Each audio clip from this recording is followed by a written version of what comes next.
ఒక ప్రాంతాన్నంతా కూడా చంద్రబాబు నాయుడు గారు ఎప్పుడు కూడా ఒక ప్రాంతానికి అభివృద్ధి చేయాలా, ఒక ప్రాంతానికి మంచి చేయాలనేటువంటి లక్ష్యం కంటే రాజకీయంగా లబ్ధి కోసమే ఎక్కువ ప్రయారిటీ ఇస్తారు. రాజకీయంగా అన్ని ప్రాంతాల నుంచి కూడా సపోర్ట్ రావాలి, లేకుంటే అన్ని ప్రాంతాల్లో కూడా ఏదో ఒక ఏలు పెట్టుకొని నేను అన్ని ప్రాంతాలకు సమానంగా న్యాయం చేస్తున్నటువంటి ఒక ఫోజ్ ఇవ్వడం వల్ల అతనికి ఒక క్లారిటీ అనేది లేదు. ఈశ్వర్ గారు గతంలో మీరు చెప్పినట్టు, ఆ తర్వాత రామ్నాథ్ గారు చెప్పినట్టు we have ample number of evidences. ఎక్కడికి పోతే ఆ ప్రాంతానికి పోవడము, ఆ ప్రాంతంలో కూర్చోవడము, మీరు ఇది కావాలని చెప్పి అడగండి అని చెప్పి ఏ ప్రాంతానికి పోతే ఆ ప్రాంతం యొక్క వాదనను భుజం మీద తీసుకునేటువంటి అలవాటు చాలా చాలా ఎక్కువ చంద్రబాబు నాయుడు గారికి ఉంది.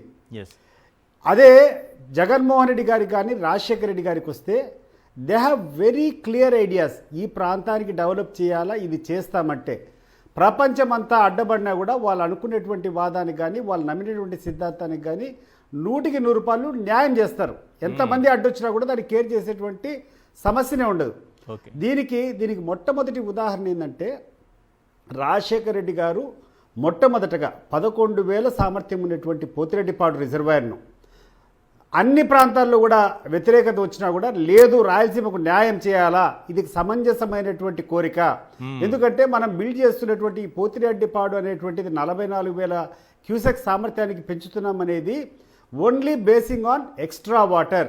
ఈ సముద్రంలో కలిపేదానికంటే రాయలసీమకు తీసుకొని పోయేది చాలా మంచిదని చెప్పి ధైర్యమైనటువంటి స్టెప్ తీసుకొని రాయలసీమకు మేలు చేసేటువంటి మొగోడు ఎవడైనా ఉన్నాడంటే నెంబర్ 1 రాజశేఖర రెడ్డి గారు. Hats off to his courage.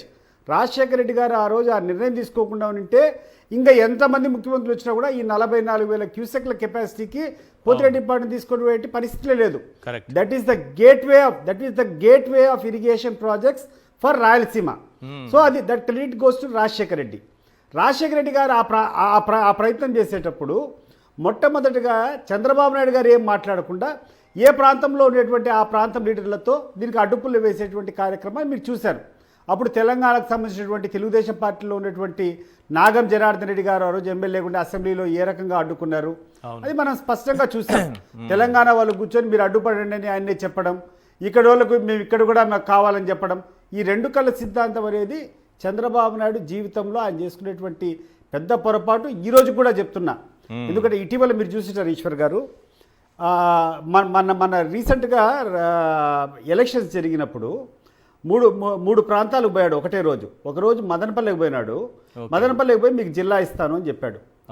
అదే మధ్యాహ్నం పూట రాయచోటికి వచ్చినాడు, రాయచోటికి వచ్చి ఇక్కడ నుంచి జిల్లా తరలించేటువంటి సమస్య లేదని చెప్పాడు. సాయంత్రం అయితే రాజంపేటకు పోయినాడు, రాజంపేటకు పోయి మీకు జిల్లా ఇస్తా అని చెప్పాడు. అంటే ఇతనికి ఒక కన్సిస్టెన్సీ కానీ మాట మీద నిలకడ కానీ నేను ఇది చేయాలనేటువంటి నిర్దిష్టమైనటువంటి ఆలోచన కూడా లేదు. ప్రతి నిమిషము పొలిటికల్ గెయిన్ తప్పితే పొలిటికల్గా ఏదంటే అది మాట్లాడడం, అక్కడటువంటి ఆ ఎదురుగా ఉన్నటువంటి క్రౌడ్ను సాటిస్ఫై చేయడం తప్పితే ఒక నిర్దిష్టమైనటువంటి ఒక ప్రాంతాన్ని డెవలప్ చేయాలా, ఇది నా యొక్క సిద్ధాంతం అని చెప్పేటువంటి పరిస్థితులు ఎప్పుడూ లేవు. అది అయిపోయిన తర్వాత ఇప్పుడు రాజశేఖర రెడ్డి గారు వీళ్ళు ఎన్ని చెప్పినా కూడా పెడచెవులు పెట్టేసి ధైర్యంగా ముందరపై 44,000 క్యూసెక్లకు తీసుకొని వచ్చారు. అవును. ఈరోజు ఇంకొకటి మీరు చూడాల్సింది ఏంటంటే చంద్రబాబు నాయుడు గారు ముఖ్యమంత్రిగా ఉన్నటువంటి హయాంలో ఇంతకుముందు కూడా కృష్ణా నీటి వాడకం మీద కృష్ణా నదిలో 855 అడుగుల మినిమం నీళ్ళ కెపాసిటీ మెయింటైన్ చేయాలి. ఆ తర్వాత మాత్రమే 855 ఫీట్ కంటే ఎక్కువ నీళ్ళు వచ్చినప్పుడు మాత్రమే పవర్ జనరేషన్కు వాడాలని చెప్పి క్లియర్ జీవో ఉండింది. ఆ జీవోను చంద్రబాబు నాయుడు గారు 1996లో కూర్చొని 20 అడుగులు దాన్ని తగ్గించాడు. 855 ఉన్నింది, దాన్ని 835 అడుగులు, దాదాపు ఒక 50-60 టీఎంసీల సామర్థ్యము. దానివల్ల రాయలసీమకు నష్టం చేకూరుతూ ఉంది. సో 855 పైన వాళ్ళు జనరేషన్కి వాడాల్సింది ఆ రోజు ఒక జీవో నంబర్ 69 అని తీసుకొని వచ్చి దాని ద్వారా 835 నీటి మట్టం ఉన్నా కూడా జనరేషన్ ఇవ్వచ్చు అని చెప్పి చంద్రబాబు నాయుడు మొట్టమొదటిసారి రాయలసీమకు అన్యాయం చేశారు. దీన్ని మళ్ళా రాజశేఖర రెడ్డి గారు ముఖ్యమంత్రి అయిన తర్వాత రీకరెక్ట్ చేశాడు. చంద్రబాబు నాయుడు గారు చేసినటువంటి తప్పులు కరెక్ట్ చేసి జీవో నంబర్ 107 డేటెడ్ 28/9/2004 అంటే రాజశేఖర రెడ్డి గారు ముఖ్యమంత్రి అయితేనే చంద్రబాబు నాయుడు గారు చేసిన తప్పు దీనివల్ల రాయలసీమ నష్టపోతుందని చెప్పి మళ్ళా he took it back to 855 level.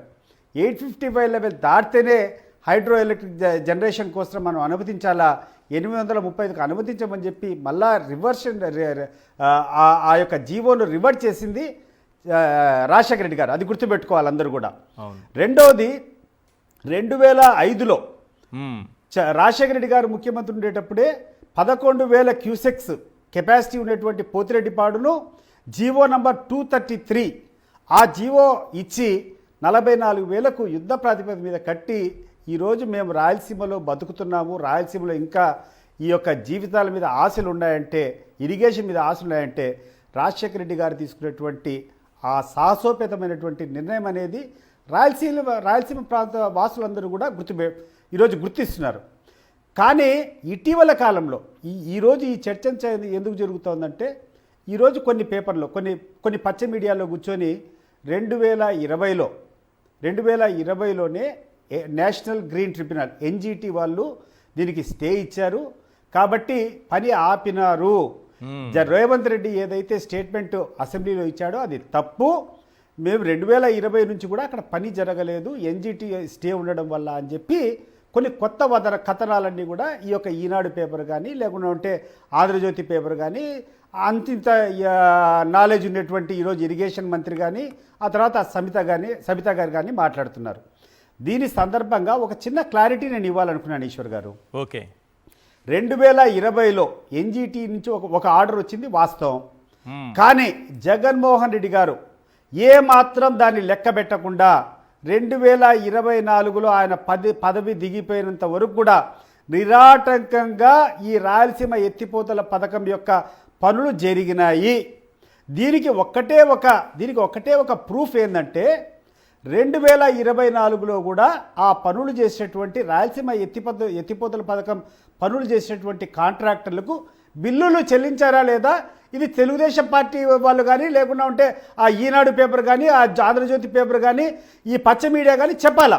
2024లో కూడా ఈ యొక్క రాయలసీమ ఎత్తిపోతల పథకానికి సంబంధించి 795 కోట్ల డబ్బులు ఆ కాంట్రాక్టర్లకు చెల్లించారా లేదా, అంటే పనులు జరిగినాయా లేదా అనేది ఒకటి స్పష్టమైనటువంటి ఆధారం.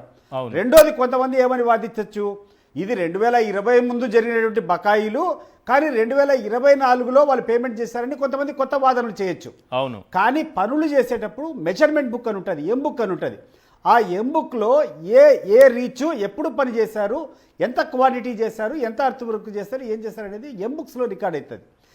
బుక్స్లు తీస్తే మీకు అర్థమవుతుంది 2020 నుంచి 2024 వరకు ఎన్జిటి నుంచి అబ్జెక్షన్స్ వచ్చినా కూడా జగన్మోహన్ రెడ్డి ధైర్యంగా ఎదుర్కొనేదానికి ఆయన పనులు చేపించారా లేదని that is the only proof. వీళ్ళు సిద్ధమా, వీళ్ళు తెలుగుదేశం నాయకులు ఎవరైతే మాట్లాడుతున్నారో 2020లోనే పనులు ఆగిపోయినాయని చెప్పేటువంటి వాళ్ళు బుక్స్ ఇప్పుడు ఉంటాయి కదా వాళ్ళ దగ్గర, మెజర్మెంట్ బుక్స్ తీయండి, మీకు తెలుస్తుంది పనులు జరిగినాయో లేదో. So it is very clear that 2020లో ఎన్జిటి వాళ్ళ దగ్గర నుంచి అబ్జెక్షన్స్ వచ్చినా కూడా వైఎస్ జగన్మోహన్ రెడ్డి గారు ఆ పనులను ఏ మాత్రం కూడా ఆపలేదు, వాటిని లెక్కలు కూడా పెట్టలేదు. ఎందుకంటే మన వాదన క్లియర్గా ఉండింది. జగన్మోహన్ రెడ్డి గారు ముఖ్యమంత్రిగా ఉన్నంత వరకు ఆయన తీసుకునేటువంటి వాదన కానీ నిర్ణయం కానీ ఏంటంటే ఈ యొక్క ప్రాజెక్టు కొత్త ప్రాజెక్టు కాదు, ఆల్రెడీ పోతిరెడ్డిపాడుకు అనుమతులు ఉన్నాయి, Pothireddypadu is an on going project.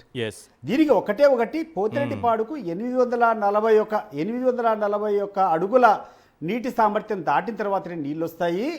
కానీ పక్కనున్నటువంటి పొరుగు రాష్ట్రం తెలంగాణ వాళ్ళు 800 అడుగుల్లోనే ఈరోజు కొత్త ప్రాజెక్టులు కడుతున్నారు. ఒకటి పాలమూరు రంగారెడ్డి, 2 దిండి, ఈ 2 తీసుకొని వచ్చి రోజుకు 4 టీఎంసీలు నీళ్లు ఆ నుంచి ఎత్తిపోతలు తరలించుకొని పోయేదానికి వాళ్ళు చేస్తున్నారు. కాబట్టి దానికి సమాంతరంగా మనం కూడా 800 అడుగుల్లోనో 799 అడుగుల ఆ లెవెల్లో తీసుకొని మనం ఒక ప్రాజెక్ట్ కట్టకుండా ఉంటే రాయలసీమ ఎడారైపోతుందని చెప్పి జగన్మోహన్ రెడ్డి గారు దాన్ని ఏమాత్రం లెక్క పెట్టకుండా ముందుకు పోయినారు. దానికి మనం ఇచ్చినటువంటి రీజన్, జగన్మోహన్ రెడ్డి గారు ముఖ్యమంత్రిగా ఉన్నప్పుడు ఇచ్చినటువంటి రీజన్ ఏంటంటే అసలు మాకు ఎన్జిటి ఈ యొక్క గ్రీన్ ట్రిబ్యునల్ యొక్క అనుమతి తీసుకోవాల్సిన అవసరమే లేదు, కొత్త ప్రాజెక్ట్ అయితే తీసుకోవాలా. It is already an existing project. Existing ప్రాజెక్టుకు కొత్తగా ఏమైతుందంటే 841 లెవెల్లో మాకు గేట్లు ఉన్నాయి, అంతకంటే తక్కువగా 795 800 అడుగుల్లోనే తెలంగాణ వాళ్ళు కడుతున్నారు. కాబట్టి మేము కూడా 800 అడుగుల ఎత్తులో నుంచి కూడా నీళ్లు డ్రా చేసుకునేదానికి మాకు ఆడ మోటార్లు పెడుతున్నామనేది తప్పితే కొత్తది లేదని చెప్పే వాదంతో ముందర పోయినారు. సో ఈ రోజుకి కూడా నేను చెప్తున్నాను, జగన్మోహన్ రెడ్డి గారు ముఖ్యమంత్రిగా ఉండేటప్పుడు పనులు జరుగుతున్నాయని చెప్పి తెలుగుదేశం పార్టీకి సంబంధించినటువంటి ఎమ్మెల్యేలు ఆ రోజు క్లియర్గా అసెంబ్లీలో మాట్లాడినారు, లెటర్లు కూడా రాసినారు. ఆ రోజు ఉన్నటువంటి ప్రభుత్వం కూడా వీళ్ళు మేము ఎన్జిటి నుంచి స్టే వచ్చినా కూడా ధైర్యంగా వాళ్ళు ముందరగా ఏమాత్రం లెక్క చేయకుండా పోతున్నారు, కంటెంప్ట్ ఆఫ్ కోర్టు కూడా వేశారు. అయినా కూడా జగన్మోహన్ రెడ్డి గారికి రాయలసీమ యొక్క అభివృద్ధే ముఖ్యమని చెప్పి ఆయన ముందరకు పోయినటువంటి ఈ యొక్క పరిస్థితి మీకు కనపడుతుంది. ఈరోజు చంద్రబాబు నాయుడు ముఖ్యమంత్రి అయినప్పటి నుంచి ఒక్క పిడికెడు మట్టు ఆడ నుంచి తీసేయలేదు, ఒక పని చేయలేదు. అది ఎందుకు చేయలేదని చెప్పి మేమేం ప్రశ్నించలే. కానీ నిన్న కూర్చొని రేవంత్ రెడ్డి ఆయనంతగా బహిరంగంగా చేశాడు ఆ రహస్యం. అయ్యా నేను క్లోజ్ డోర్స్లో కూర్చొని చంద్రబాబు నాయుడు గారిని కన్విన్స్ చేసి ఆ పనులు జరగకుండా ఆపాను, దీని ద్వారా తెలంగాణకు మేలు జరుగుతుందని రేవంత్ రెడ్డి గారు ఇచ్చారు statement. So you have to answer Revanth Reddy. నీకు రేవంత్ రెడ్డికి అంతర్గతంగా ఏమేమి చంద్రబాబు నాయుడు గారు ఇప్పటి వరకు ఆన్సర్ చేయలేదు. నువ్వు ఎందుకు రేవంత్ రెడ్డికి నువ్వు చంద్రబాబు నాయుడు గారు ఇప్పటి వరకు ఆన్సర్ చేయలేదు. ఒకవేళ చంద్రబాబు నాయుడు గారు మా మధ్య అలాంటి ఒప్పందం ఏం జరగలేదు, మరి తెలంగాణ సీఎం ఎందుకు అలా మాట్లాడారో నాకు తెలియదు అని అంటే రేవంత్ రెడ్డి గారు మరిన్ని ఆధారాలతో బయటకు వచ్చే అవకాశం ఉంటుంది. దానికోసమే ఈశ్వర్ గారు అవి మనకు తెలియదు. ఈశ్వర్ గారు ఒకటి, రేవంత్ రెడ్డి గారు ఏ రకంగా రియాక్ట్ అవుతారు, ఆయన దాన్ని సమర్థించుకుంటాడో లేకుంటే చంద్రబాబు నాయుడు విమర్శిస్తాడో అవన్నీ మనకు సంబంధం లేదు. కానీ ఈరోజు క్వశ్చన్ వచ్చేసి రాయలసీమ ప్రాంతానికి సంబంధించినటువంటి ప్రాజెక్టు నువ్వు ఆగిపోయినాయా, పనులు జరుగుతున్నాయా? 100% ప్రతి ఒక్కరికి తెలుసు అవి ఆగిపోయినాయి.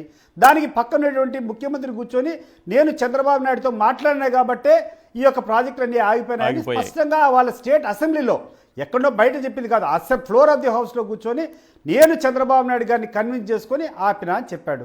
సో చంద్రబాబు నాయుడు గారు ఈరోజు రాయలసీమ ప్రజలకు ఈరోజు సమాధానం చెప్పాలా, ఎందుకు ఇంత నీచమైనటువంటి పని తీసుకున్నావు? నీకు స్నేహితుడే కావచ్చు రేవంత్ రెడ్డి, లేకుండా అంటే నీకు అంతర్గతంగా ఉండొచ్చు. నీ యొక్క ఇంట్రెస్ట్ కోసము రాయలసీమ పేద రైతుల యొక్క వాళ్ళ జీవితాలను తాకట్టు పెట్టేటువంటి నీకు అవకాశం అధికారం ఎవరిచ్చారు అని చెప్పి నేను ఈ సందర్భంగా చంద్రబాబు నాయుడు గారు చెప్తూ ఇప్పుడు మరొకసారి పిలిపిస్తున్నాను ఈశ్వర్ గారు మీ ద్వారా. ఈ రోజు కూడా you can take up the works. నీకు ధైర్యం ఉంటే జగన్మోహన్ రెడ్డి గారి మాదిరి రాయలసీమ మీద నీకు నిజంగా చిత్తశుద్ధి ఉంటే ఎన్ని ఎన్జిటీలు వచ్చినా కూడా ఎన్ని అబ్జెక్షన్స్ వచ్చినా జగన్మోహన్ రెడ్డి గారు ఆ రోజు కొనసాగించారు. నువ్వు అదే రకంగా ధైర్యంగా ముందరికి రా అని చెప్పి చంద్రబాబు నాయుడు ఒకవేళ వైఎస్ఆర్సీపీ అధికారంలోకి వస్తే రాయలసీమ ఎత్తిపోతల నువ్వు రాయలసీమ ద్రోహి.